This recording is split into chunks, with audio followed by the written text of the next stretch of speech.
सब लोग आ गए हैं? बताइए, सब लोग आ गए बेटा? जुड़ चुके हैं सब लोग?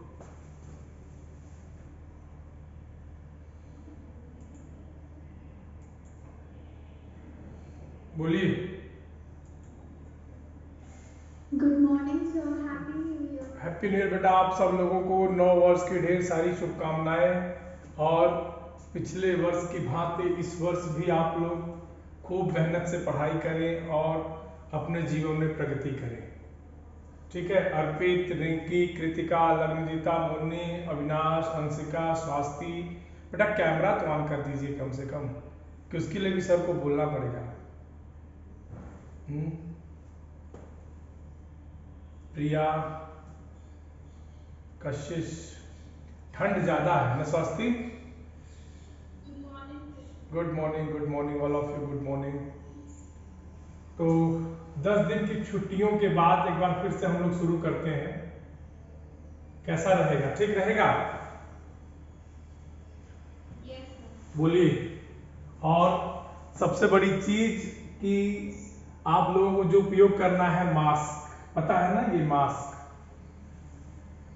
सोशल डिस्टेंसिंग का वो जमाना फिर से लौट आया है, जो कुछ दिन पहले अभी तक जा चुका था, जिसको हम लोग ये मान चुके थे कि अब काम बन चुका है, लेकिन अभी भी शायद प्रकृति हमसे रूठी हुई है।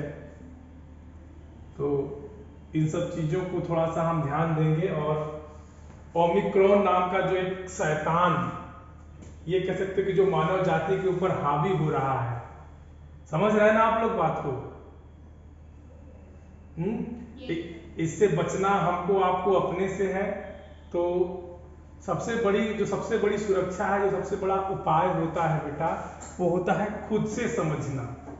कोई दवा नहीं काम करेगी, कोई दुआ नहीं। अगर आप अपने से समझदार हैं तो समझदारी ही सबसे बड़ी दवा है। ठीक?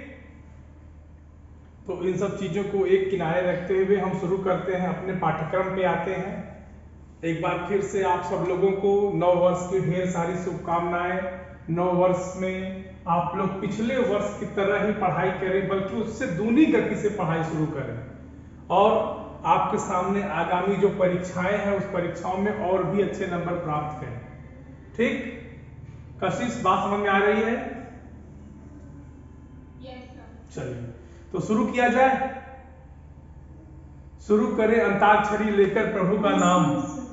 क्यों? शुरू करें अंताक्षरी। क्या कह रहे हो बेटा?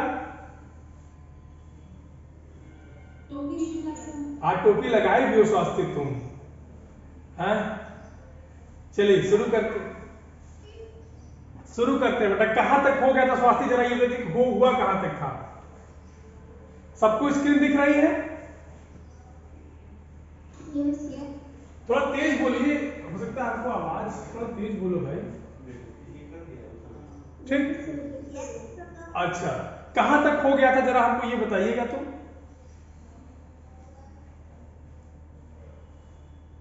स्वास्थ्य जरा बताओ बेटा, कहां तक हो गया था?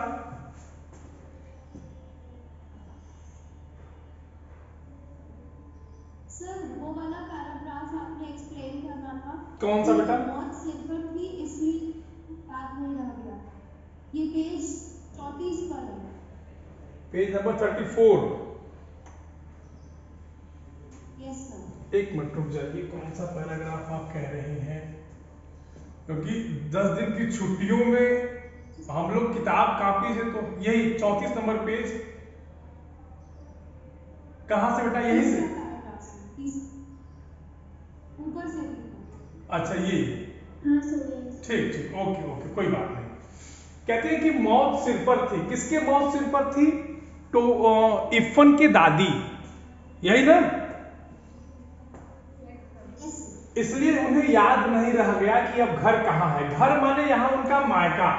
घर से यहाँ तात्पर्य है उनके मायके से, कि उनका मायका अब कहाँ है। घर वाले कराची हैं और कराची कस्टोडियन का हो चुका है। कस्टोडियन को समझते ही है, नीचे इसका अर्थ दिया हुआ है। क्लियर? मरते वक्त किसी को ऐसी छोटी छोटी बातें भला कैसे याद रह सकती हैं? उस वक्त तो मनुष्य अपने सबसे ज्यादा खूबसूरत सपने देखता है। यह कथाकार का ख्याल है क्योंकि वह अभी तक मरा नहीं है। बात समझ में आ गई? देखिए यहां पे लेखक जो लिख रहे हैं उन्होंने कल्पना की है कि जब कोई भी व्यक्ति मरता है तो उसको तरह तरह के हसीन सपने आते हैं, और वो भी क्यों? क्योंकि उन्होंने दर्शाया है। क्यों? क्योंकि यह कल्पना इसलिए है क्योंकि जो कथाकार माने जो कहानीकार है, जो लेखक है, वह अभी तक जिंदा है, इसलिए वह ऐसी कल्पना कर रहा है। कि इरफान की दादी को भी अपना घर याद आया। उस घर की कच्ची नाम हवेली था। कच्ची इसलिए कि मिट्टी की बनी थी। उन्हें दशहरी आम का वह बीजू पेड़ याद आया जो उन्होंने अपने हाथ से लगाया था, जो उन्हीं की तरह बूढ़ा हो चुका था। अब इरफान की दादी जो बात कर रही है अपने मायके की, और आप लोग एक बात और याद रखते होंगे, एक बात आप लोगों को और याद होगी, जब आप लोग घर पे देखिए जैसे मम्मी है, तो मम्मी जब आप लोग नानी के घर की बात करती हैं, समझ रहे हैं बात आप लोग ना, तो उसमें तमाम तरह की चीजों को दर्शाती है कि वहां ऐसे पेड़ था, वहां नाली थी, वहां मंदिर हुआ करता था, वहां से हम लोग कूदते थे, झूला बनाते थे। तो कल्पना की जो ऊंची उड़ान होती है, वही लेखक की दादी इरफान की दादी कह रही है कि कराची में उनका मकान था और कच्ची हवेली थी। कच्ची इसलिए क्यों?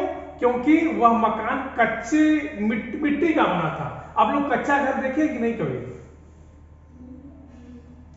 अपने अभी 12-15 साल के जीवन काल में कभी कच्चे घर को नमस्कार किए हैं कि नहीं आप लोग?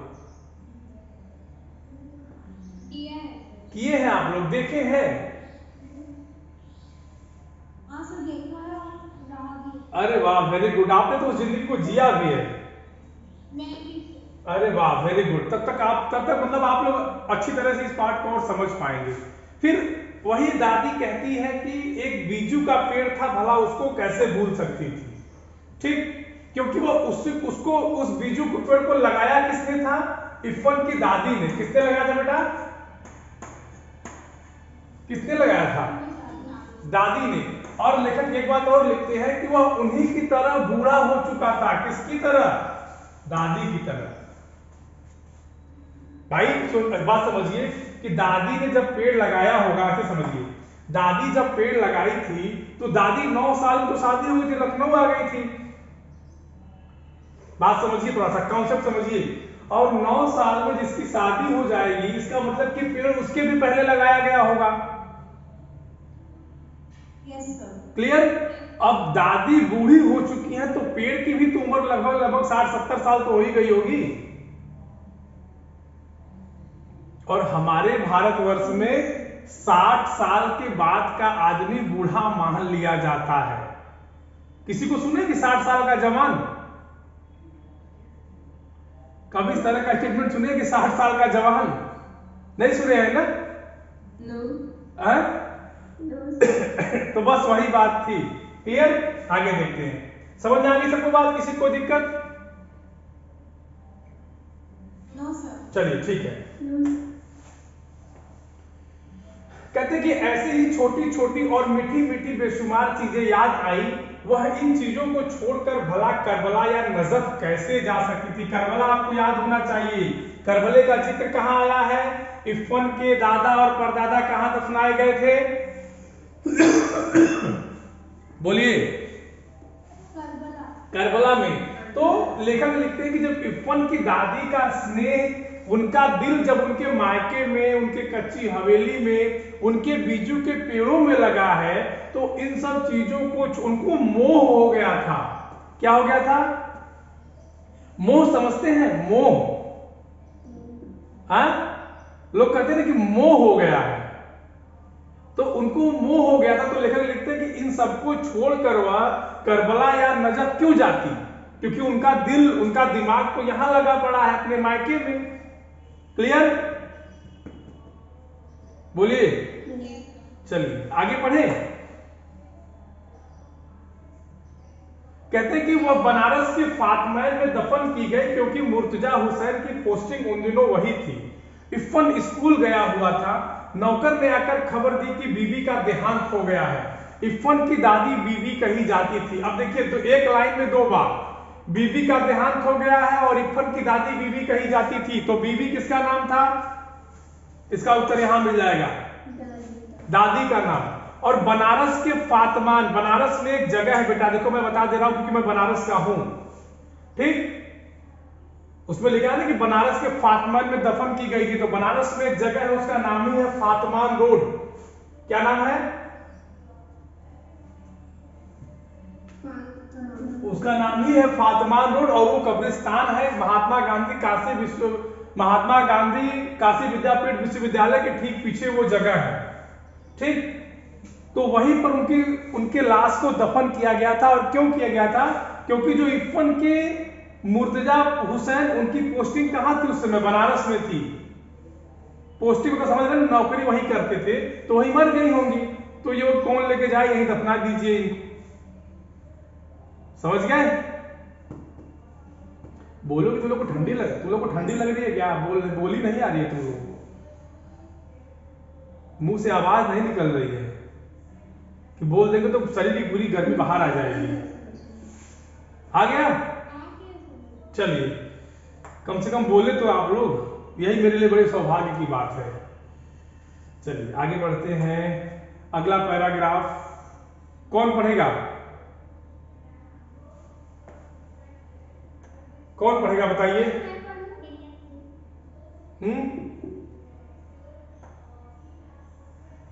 कौन पढ़ेगा बताइए, जल्दी बताइए, कौन पढ़ेगा? पढ़िए, कोई एक जल्दी पढ़िए, फास्ट। प्रगति पढ़िए भाई, तुरंत पढ़िए।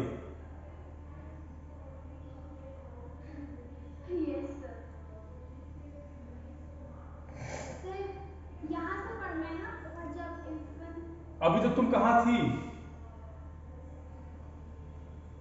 सर यही थी। तो फिर पढ़ो ना बेटा। सर एक बार बता दीजिए तो मैं पढ़ लेती। अभी मैंने कहाँ से पढ़ाया था आपको? इरफान की दादी और जो करबला के बारे में बताया। हाँ, तो बस उसके आगे से पढ़िए।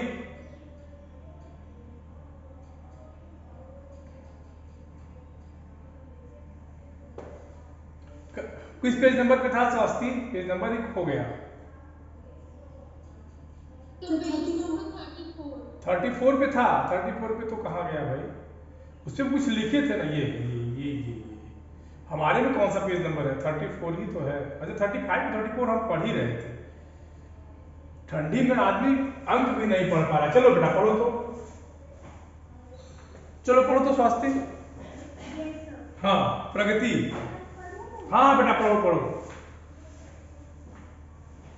इरफान तब चौथी में पढ़ता था और टोपी से उसकी मुलाकात हो चुकी थी।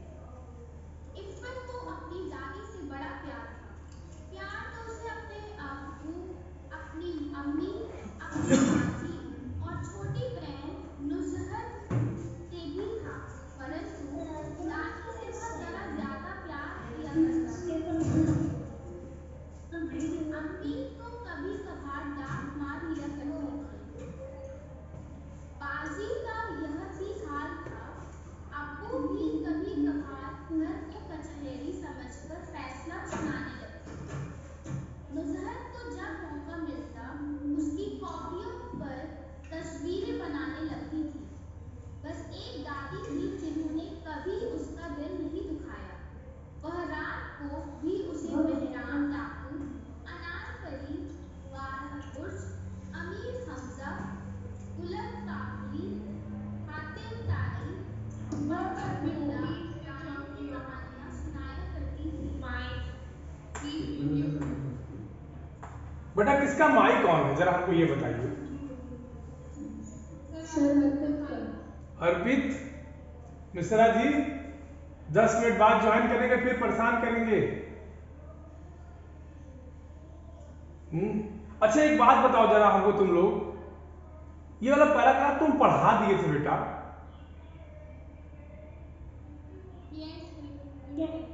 क्या यस सर? मतलब जब सर बोले तब यस सर? ये पैराग्राफ हो गया था बेटा।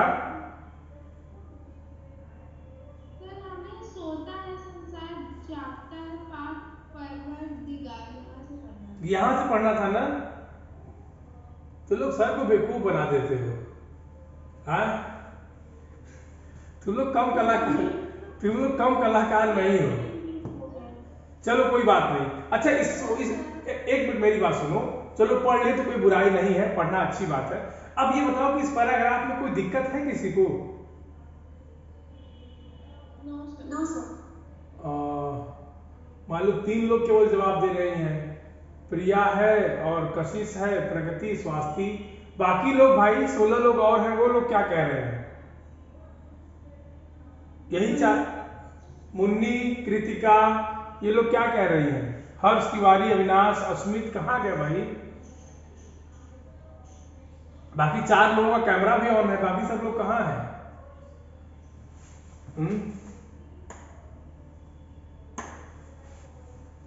बाकी लोग कहाँ हैं?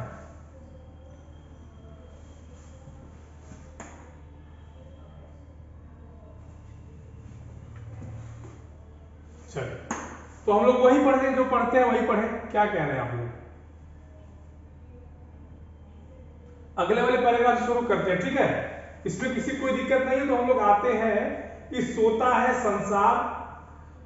संसार जागता है पाक परवरदिगार, आंखों की देखी नहीं कहती कानों की सुनी कहती हूं कि एक मुल्क में एक बादशाह रहा।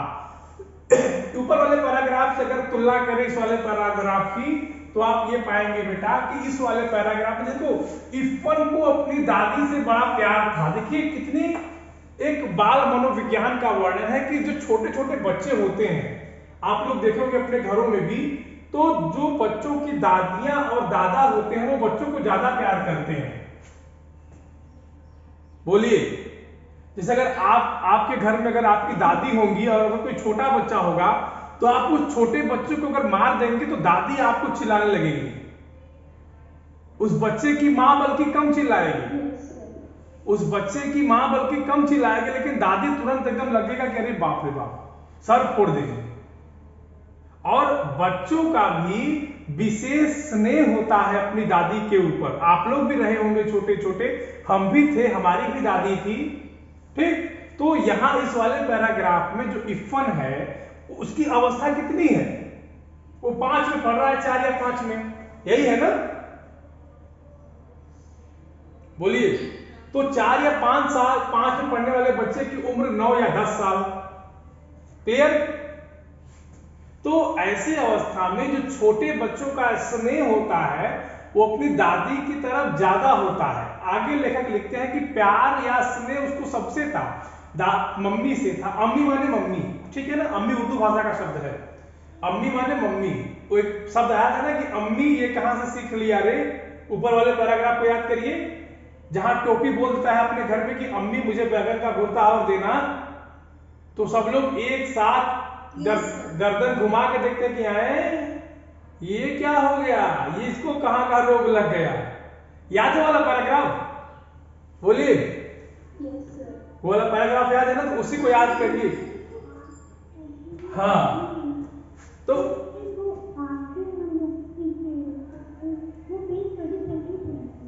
श्रेया तुम्हारी आवाज बहुत स्लो आ रही है, किसी को सुनाई नहीं दे रही है। बोल तो रही हो बट आवाज तुम्हारी आ नहीं रही है।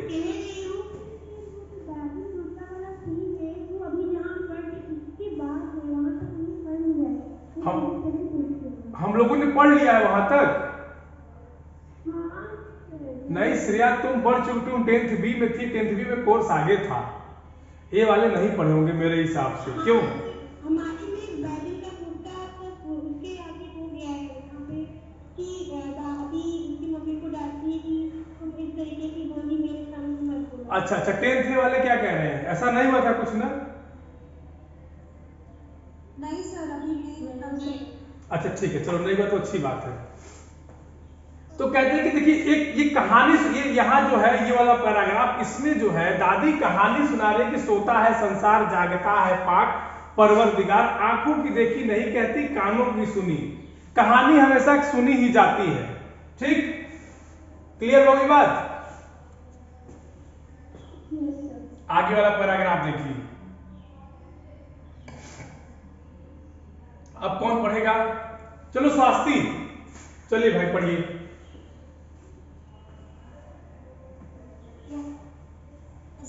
दादी की भाषा पर वो कभी नहीं हो सकती। एक मिनट स्वास्ति, जरा एक मिनट स्वास्ति, स्वास्ति बेटा एक मिनट।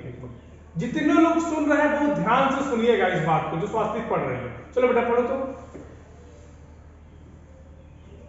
पढ़िए स्वास्ति। किसी को अच्छी बुरी लगी, परंतु अब्बू नहीं बोलने देते थे, और जब वो काकी से इसकी शिकायत करता तो वह हंस पड़ती। और नोरा काहे बेटा, अनपढ़ गंवारों की बोली तू काहे को बोले लगी हो?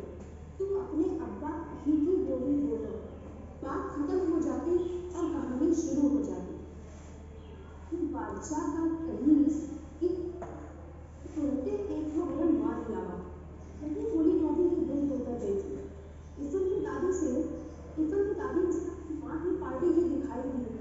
अपनी दादी से तो उसे नफरत थी, नफरत। जाने कैसे भाषा बोलती थी। इफन के अब्बू और उसकी भाषा एक थी। बट जब इफन के घर जाता तो उसकी दादी उनके पास बैठने की कोशिश की। इफन की अम्मी और भाई से वह बातचीत करने की कोशिश नहीं करता। वे दोनों उसकी बोटी पर हंसने के लिए उसे छोड़ती, परंतु जब बात करने लगती तो दादी बीच बचाव करवा देती। इन कानों को जाते हुए सबन के पास मुंह के टावर को झाड़ू मारे, चल इधर आ। वह डांट कर, परंतु वह शब्द की तरह खिलौना बन जाता, अमानत बन जाता, तिनका बन जाता और वह चुप टावर के पास चला जाता। आगे पढ़िए, आगे पढ़िए, आगे पढ़िए स्वास्ति, आगे पढ़िए। तोरी अम्मा क्या कर रही है? दादी हमेशा यहीं से बात शुरू होती है। पहले तो वह चकरा जाता कि अम्मा क्या होता है, फिर वह समझ गया कि माता जी को कहती है। यह शब्द अच्छा लगा, अम्मा। वह इस शब्द को गुड़ की डली की तरह चिल्लाता रहा। अम्मा, अब्बू, बाजी। बस रुक जाइए, रुक जाइए, रुक जाइए, अब रुक जाइए, रुक जाइए। अब जरा ध्यान से समझिए, जो मैं बताने जा रहा हूं उसको ध्यान से सुनिएगा तब पैराग्राफ पकड़ लेंगे। इस कहानी का मुख्य आकर्षण बिंदु अगर आपको बताना हो तो कौन होगा, जरा बताइए।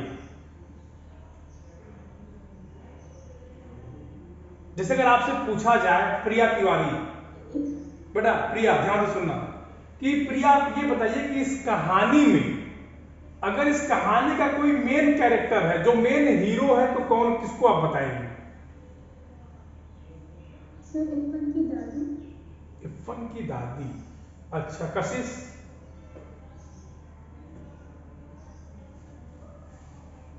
कशिश इरफान की दादी। शुभम? शुभम? सर, की भाषाओं का क्या इशू है यहाँ पे? कुछ नहीं, सही चल रहा है। यहाँ पर इशू है। अरे आरती मैम कहीं कि इशू आ रहा है, यहाँ पे चल नहीं रहा है, कुछ प्रॉब्लम आ रही है। आवाज बढ़ती है इसमें। अरे आवाज के साथ भाषाओं का तालमेल करती है।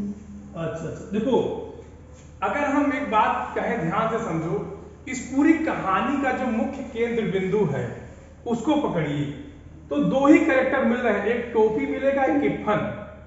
इरफान की दादी की कहानी इरफान से है, न कि इरफान की दादी इरफान से है। बात समझिएगा, इरफान की दादी इरफान से है। इस कहानी का मुख्य नायक जो होगा वो इरफान और टोपी होंगे, दो छोटे छोटे बच्चे, दो विभिन्न संस्कृतियों वाले बच्चे, जो दो विभिन्न धर्मों वाले बच्चे, दो विभिन्न भाषाओं वाले बच्चे। कहानी यहां पे आके रुकी है। बोलिए। Yes sir. अब बात समझ में आई प्रिया? Yes sir. क्लियर? हाँ सर। देखो आयुष सर आके बना दिए, तुम लोग की आवाज अब अच्छी आ रही है, नहीं तो बहुत धीरे धीरे सुनाई दे रही थी। अब जो कितनी क्लियर आवाज आ रही तुम लोग की। शुभम बोलोगे नहीं बेटा, सो रहे हो बैठे बैठे, देख रहे तुमको, भारत का नक्शा पीछे लगा के सो खाली। चलो नई बात, सो तो अच्छी बात है। हाँ नहीं, इसी बहाने जाग जाओगे ना, कम से कम मान लो सो रहे हो तो झटके से लगे, बाप रे आप सब तो हमारा नाम ले लिए। हाँ चलो ठीक है। कहते हैं कि दादी की भाषा पर वह कभी नहीं मुस्कुराया। कौन? टोपी। उसे तो अच्छी भली लगती थी। किसकी भाषा? दादी की भाषा। क्यों? क्योंकि दादी की भाषा एकदम देहाती थी, जो गांव की भाषा होती थी। और कहते हैं कि परंतु अब्बू नहीं बोलने देते थे, और जब दादी से इसकी शिकायत करता तो वह हंस पड़ती। मोरा का है बेटा, अनपढ़ गवारन की बोली तू काहे को बोलने लग्यो, तू अपने अब्बा की ही बात बोली बोलो। बात खत्म हो जाती और कहानी शुरू हो जाती।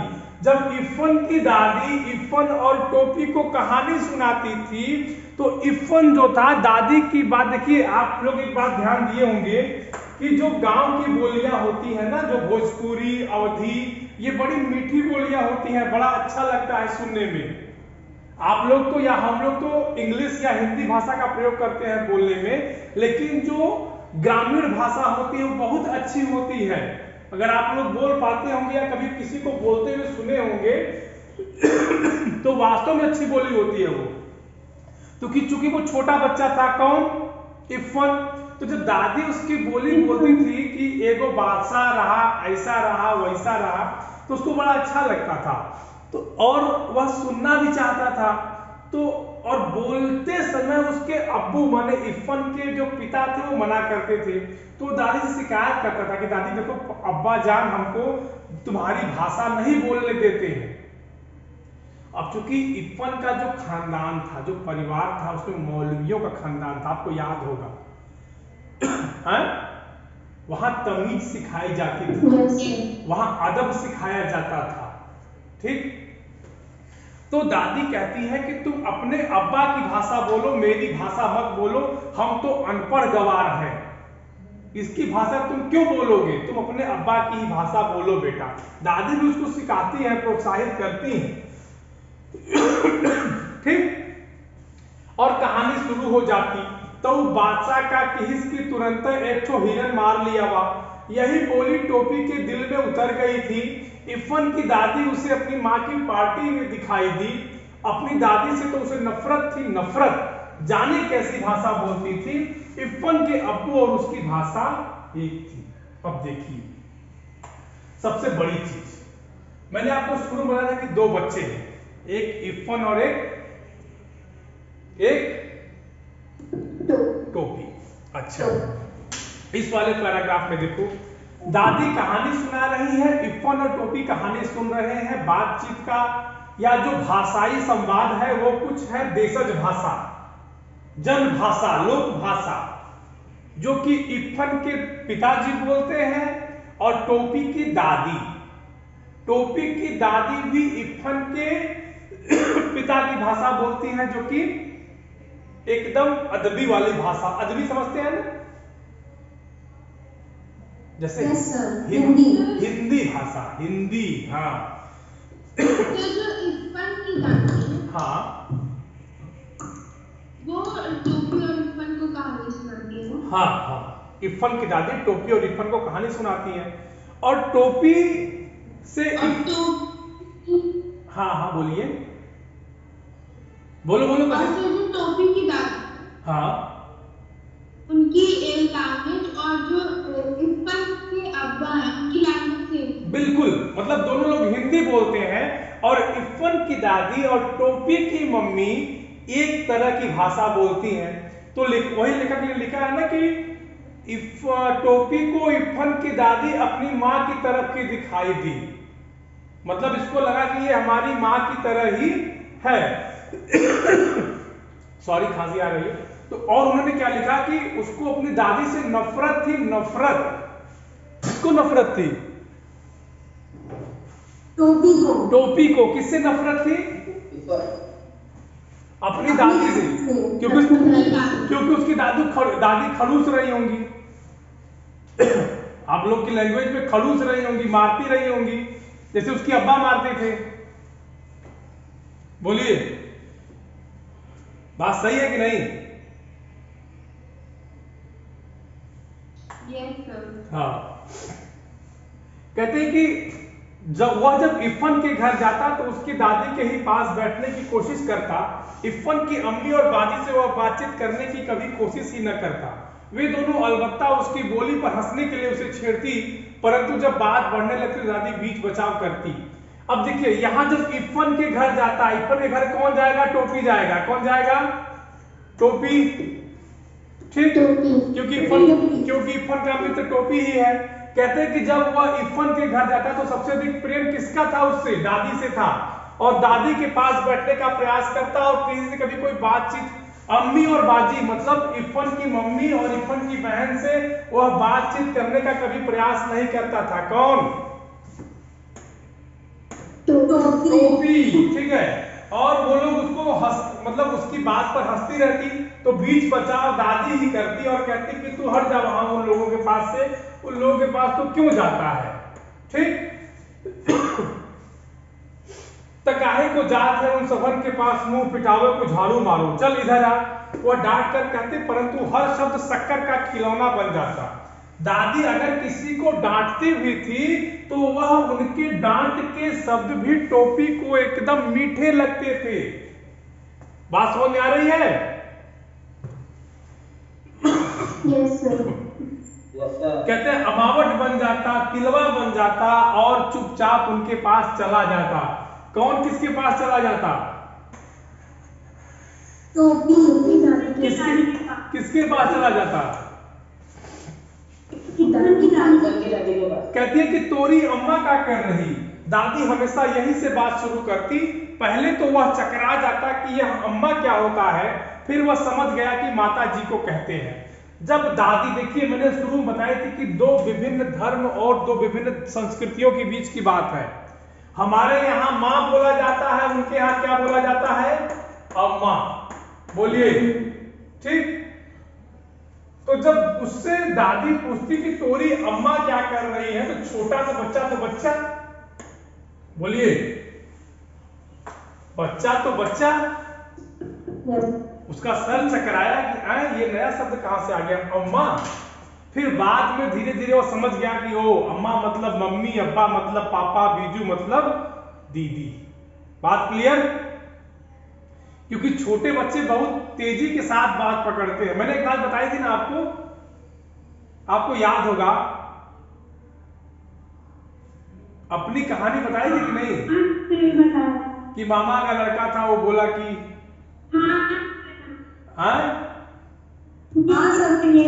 तो बस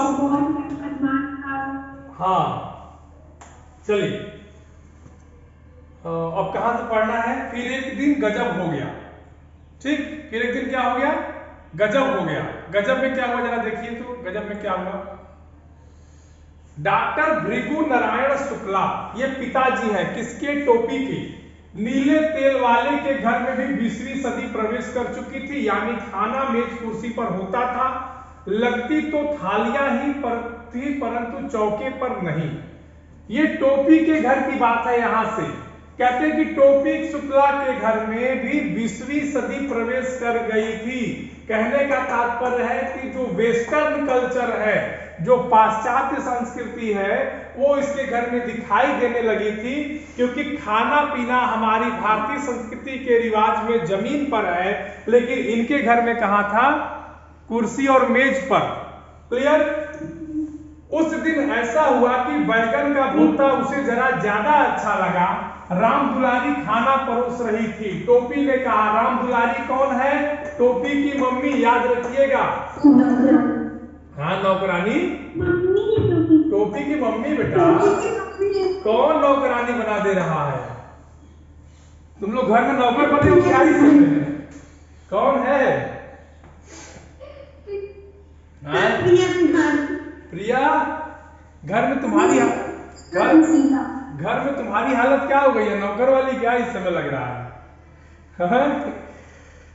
चलिए, तो कहते हैं कि एक दिन बैगन का भुर्ता बना था और राम दुलारी खाना परोस रही थी। मतलब टोपी की मम्मी जो है सबको खाना परोस रही थी, जो आमतौर पे हम लोग के घरों में होता है। महिलाएं खाना परोसती हैं और बड़े बुजुर्ग और बच्चे खाना खाते हैं। क्लियर? बोलिए। तो उसी समय क्या होता है कि बैगन का भुर्ता बना था और टोपी को अच्छा लग गया, तो उसने कहा कि अम्मी जरा बैगन का भुर्ता। अम्मी, मेज पर जितने हाथ थे रुक गए, जितनी आंखें थी वो टोपी के चेहरे पर जम गई। अम्मी, यह शब्द इस घर में कैसे आया? अम्मी परंपराओं की दीवार डोलने लगी। ये लफ्ज तुमने कहां से सीखा? सुभद्रा देवी ने सवाल किया। अब देखिए एक नया मामला, सब लोग खाना खा रहे थे, अब ये जाता है टोपी के यहाँ, इरफान के यहाँ, तो कुछ उर्दू लफ्ज सीख के आया था, अम्मी, अब्बू, बाजी, ठीक। तो उसी समय मेज पर सब लोग खाना खा रहे थे, तो ये क्या बोल देता है कि अम्मी जरा बैगन का भुर्ता। अब मान लीजिए 4-5 लोग खाना खा रहे हैं ऐसे और बैगन का भुर्ता बोल दे, सब लोग रुक गए। अरे अम्मी, होता है ना आमतौर पे हम लोग कहते हैं ना, जैसे एकाएक आश्चर्य से रुक जाना कि अम्मी इस घर में ये शब्द कैसे आ गया, कहां से लाया? तो सुभद्रा देवी उसकी दादी है। किसकी दादी है? किसकी दादी है बताओ जल्दी। टोपी की दादी है। और फिर वो कहती है कि यह लफ्ज तुमने कहां से सीखा? अब देखिए ये भी उर्दू बोल रही है। लफ्ज क्या है? Yes sir. ठीक, तो ये लफ्ज तुमने कहां से सीखा? सुभद्रा देवी ने सवाल किया। सुभद्रा देवी कौन है? टोपी की दादी। हाँ ठीक। अब आगे देखिए, आगे क्या है?